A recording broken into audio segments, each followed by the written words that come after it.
பொறுப்பாளரான ராமகரன் கண்டிப்பாக அவர்கள் பேச போறாங்க. தொடர்ந்து எல்லா பயணத்திலும் எல்லா போராட்டத்திலும் கலந்து கொண்டு ஐயாவோடு தொடர்ந்து இருக்கின்ற மருத்துவர் ஐயா அவர்களின் நம்பிக்கைக்குரியவராக திகழ்ந்து கொண்டிருக்கின்ற அண்ணன் ராமகண்டியப்பன் அவர்கள் கருத்துக்களை வழங்குவார்.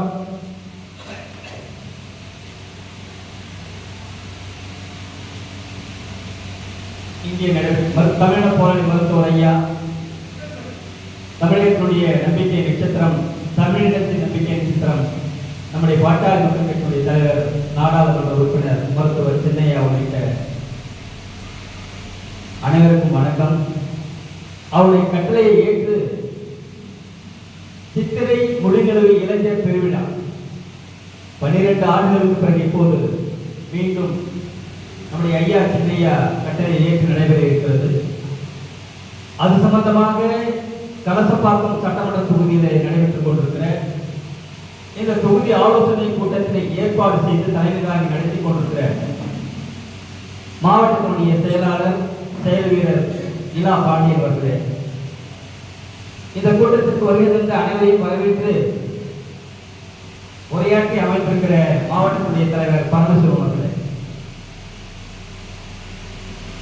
நம்முடைய விக்கிரவாண்டி முதல் தஞ்சாவூர் வரையிலான தேசிய நெடுஞ்சாலை 4 வழிச்சாலை, அந்த சாலையிலே ஒரு முக்கிய இடம் நம்முடைய நினைவிடம் ஒன்று இருக்கிறது. அது யாருக்கு என்று சொன்னால் மாவீரன் குரு அவர்களுக்காக மருத்துவர் ஐயா அவர்களால் திறந்து வைக்கப்பட்டிருக்கிற மாமனிதர் மாவீரன் குருவுடைய சிலை இருக்கிற இடம் அந்த சாலையில் இருக்கிறது. அந்த சாலையிலே அந்த சிலை நிறுவப்பட்ட இடம் கிட்டத்தட்ட 52 சென்ட். அந்த 52 சென்டிலே ஒரு கட்டிடத்தை கட்டி ஒரு நினைவு மண்டபத்தில் இருக்கு. அதில் நம்முடைய மாவீரன் குருவுடைய சிலையை நிறுவியிருக்கிறோம். அந்த ஒரு செட்டோட விலை 3 லட்சம். ஒரு செட்டோட விலை 3 லட்சம். கிட்டத்தட்ட 52 செட்டோட விலை 1,56,00,000. அதுக்கான பத்திர செலவுங்கிறது ஒரு 4 லட்சம். 1,60,00,000 மதிப்புள்ள அந்த இடத்தினை மருத்துவர் ஐயா அவர்களும் சென்னையா அவர்களும் அந்த இடத்தில் தான் செய்ய வேண்டும். அந்த இடம் பொருத்தமாக இருக்கிறது. ரவி, நீ அந்த இடத்துல கூடல் சொன்னவனே தன்னுடைய சொந்த நிலத்தை கொடுத்திருக்கிற நம்முடைய ஆரோக்கிய சகோதரர் ரவி அவர்கள் தான் காலத்தியாருடைய நிழலாக தொடர்ந்து 1990களிலே இருந்து இருந்தவர். அண்ணன் அவர்களுக்கு எங்களுக்கு கிடைத்த மிக பாக்கியம் என்று அவர்களுக்கு சிலை நிறுவது என்னுடைய சொந்த இடத்தை நிறுவது பெரும் பாக்கியம் என்று சொல்லி அவருக்கு அந்த இடத்தை வழங்கியிருக்கிற அன்பு சகோதரர் ரவி அவர்கள் உங்களுடைய பொறுப்பாளராக இந்த பகுதியிலே மருத்துவர் ஐயா மருத்துவர் சென்னையா அவரும் பல தளங்களை கண்டவர், பல மாநாடுகளை கண்டவர். எப்படியெல்லாம் திட்டமிட்டா அந்த மாநாடுகளாம் வெற்றி பெறணும் அண்ணன் குருவண்ணனோட இருந்து செயலாற்றியவர். அதுக்கு பிறகு மாவட்ட செயலாளராக, அப்புறம் ஒன்றிய பெருந்தலைவராக இருந்து கட்சியினுடைய பன்முகத்தன்மையை வெளிப்படுத்தி தன்னுடைய ஆற்றலை நிரூபித்துக் கொண்டிருக்கிறார். இன்றைய தினம் நமக்கு பொறுப்பாளராக மருத்துவர் ஐயா சென்னையா அவர்கள். இந்த கலசபாக்கம் தொகுதியில் அவர் சொன்னது போல கடந்த 2 முறைகள் நாம் சில தோல்விகளை சந்தித்தாலும் கூட இப்ப இந்த மாநாட்டு பணிகளுக்காக மட்டுமல்ல, மருத்துவர் சென்னையா அவர்கள் சொன்னதை போல இந்த மாநாட்டு பணி என்பது 2026 தேர்தலுக்கான முன்னோட்ட பணி என்று சொல்லியிருக்கார் என்பதை நம்முடைய கட்சி நிர்வாகிகள் அனைவரும் மனதில் கொள்ள வேண்டும். 2026 தேர்தலை நாம் இப்போது எப்படி சந்திக்க போவது ஒரு முன்னோட்டமான ஒரு வழி. அந்த வகையிலே இந்த நிகழ்ச்சி இங்கே ஏற்பாடு செய்யப்பட்டு நடத்தி கொண்டிருக்கிறோம்.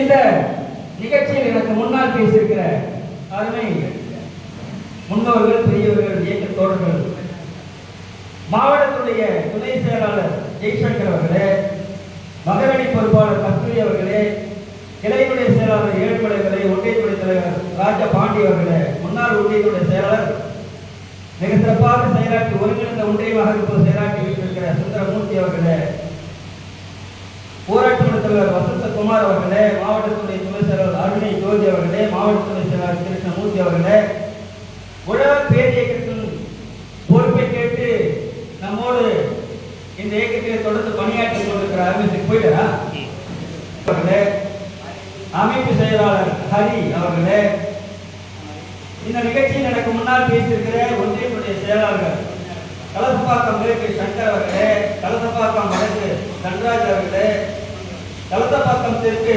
தமிழரசன் அவர்களே, புதுப்பாளையம் வடக்கு ஜெயக்குமார் அவர்களே, புதுப்பாளையம் தெற்கு சுரேஷ் அவர்களே, போலூர் படவேடு பகுதியுடைய செயலாளர் வீரமணி அவர்களே, இந்த நிகழ்ச்சியிலே கலந்து கொண்டிருக்கிற மாவட்டத்துடைய இதர பொறுப்பாளர்களே, ஒன்றியத்துடைய தலைவர்களே, ஒன்றியத்துடைய செயலாளர்களே, கிளை அமைப்பிலே வந்திருக்கிற பெரியவர்களே, நம்முடைய இளைஞர் சங்கத்துடைய நிர்வாகிகளே, அனைவருக்கும் வணக்கம்.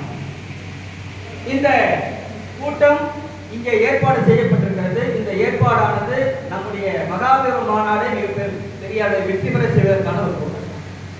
அந்த கூட்டத்துக்கு போட்டோடனே நம்ம ஒன்றிய செயலாளருக்கு ஒரு கேள்வி கேட்டுக்கிட்டே இருக்காங்க. நீங்க நிதி கொடுத்தா நாங்க இந்த கூட்டத்தை சிறப்பா ஏற்பாடு செஞ்சிடறோம், மிகப்பெரிய அளவுல கூட்டத்தை கூட்டு வரோம் அப்படின்னு நம்ம சொல்றாங்க. அது அவருடைய கருத்து, நான் அதை மறுக்க முடியாது. அது இன்னைக்கு இருக்கிற சூழ்நிலை அப்படிதான் அப்படிங்கிறது அவங்க. ஆனா ஒரு விஷயம் உங்களுக்கு நீங்க புரிஞ்சுங்க, இன்னைக்கு ஒரு கல்யாணம் பண்ணணும்னு நம்ம நினைச்சிட்டீங்களா? கல்யாண வீட்டுக்காரு பொண்ணு வீட்டுக்காரு பையன் வீட்டுக்காரு மணமகன் வீட்டுக்காரு ரெண்டு பேரும் சேர்ந்து முடிவு பண்ணிட்டா சென்னையில என்ன நடக்கும்னா அதுக்கு ஒரு ஏஜென்ட் அவங்ககிட்ட சொல்லிட்டா போதும், நீங்க பொண்ணை கூப்பிட்டு போனோம், அவங்க பையனை கூப்பிட்டு போறாங்க. மீது எல்லா வேலையும் ரெடியா இருக்கும். ஐயர்ல ஆரம்பிச்சு வாழை மரம் கட்டி பந்தலை போட்டு மைக் சுட்ட கட்டி எல்லா விஷயம் அவன் தயாரா இருப்பான் மங்களகரத்தோட. நாம போய் கரெக்டா? அதே மாதிரி நாம என்ன பண்ணோம், நாங்க தான் உள்ள வரும்போது ஐயா சொன்ன உடனே உள்ள வரும்போது இந்த தோரண கொடின்னு ஒண்ணு இருக்கும். உங்களுக்கு தெரிஞ்ச நிறைய பேருக்கு மறந்து போயிருக்கும். சணலை கட்டிட்டு என்ன சணலை கட்டிட்டு நீட்டா கமர்ந்துட்டு அதுல பேப்பர் கொடி, என்னது பேப்பர் கொடி, அந்த பேப்பர் கொடியை நம்ம கம்மர் கடைக்கு ஓட்டுவோம். அதை காயின்னு கொஞ்ச நேரம் காய்ஞ்சதுக்கு அப்புறம் அதை எடுத்து மடிச்சா கீழ்த்து விடணும். அப்படியே எடுத்து ஏன் ராஜ்யானாலும் கட்டணும் கம்பத்தில்.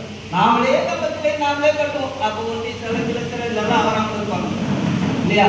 அவ்வளோ கடுமையான பணிகள் அந்த காலம்.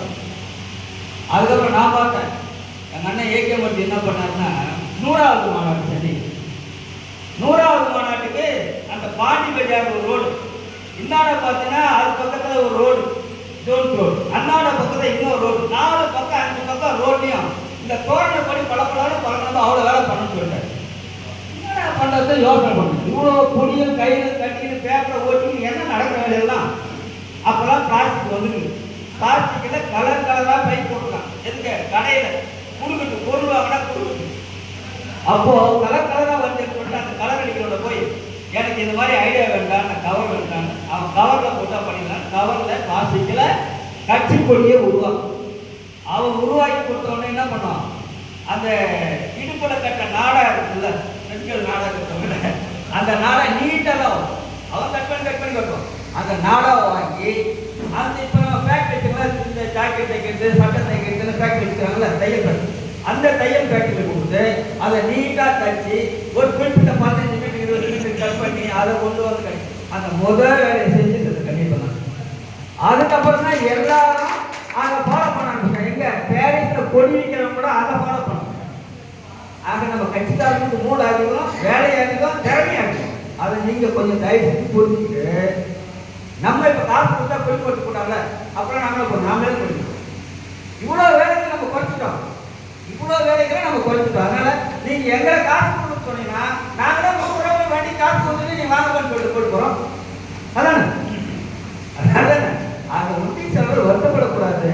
நீங்க மெனக்கிட்டு எவ்வளவு நமக்கு ஸ்டெப் எடுக்கணும், எவ்வளவு நமக்கு முயற்சி பண்ணணும் அப்படின்னு முயற்சி பண்ணிட்டு மாட்டான். 10 வண்டி முயற்சி பண்ண மாட்டான், 8 வண்டி வச்சுட்டேன், 8 வண்டி காசு போயிடுச்சு. ஊர்காரங்க விட மாட்டாங்க, 2 ரூபா சண்டை போடுறான். எனக்கு தெரியாது 2 வண்டி வச்சு கொடுன்னு கேட்டா அது ஒரு நியாயம். என்னை பொறுத்த வரைக்கும் என்னுடைய பாணியில. ஆனா நான் காசு கொடுத்தா ஆளை கொடுத்து வருவேன் ஒட்டுமொத்தமா ஒன்றிய செயலாளர் சொன்னீங்கன்னா அது நல்லதில்லைங்கிறது என்னுடைய கருத்து, என்னுடைய கருத்து. சரியா? அப்படி நம்ம பண்ணக்கூடாது. எனவே அந்த நிலையிலிருந்து நம்ம முதல்ல மாற்றிக்கணும். அப்புறம் நம்ம மாவட்ட செயலர் சொல்லியிருக்கிறேன், இங்க கலசப்பாக்கத்தில் கூட்டுறவு சங்கத்தில் நகை வச்சுட்டாங்க. நகை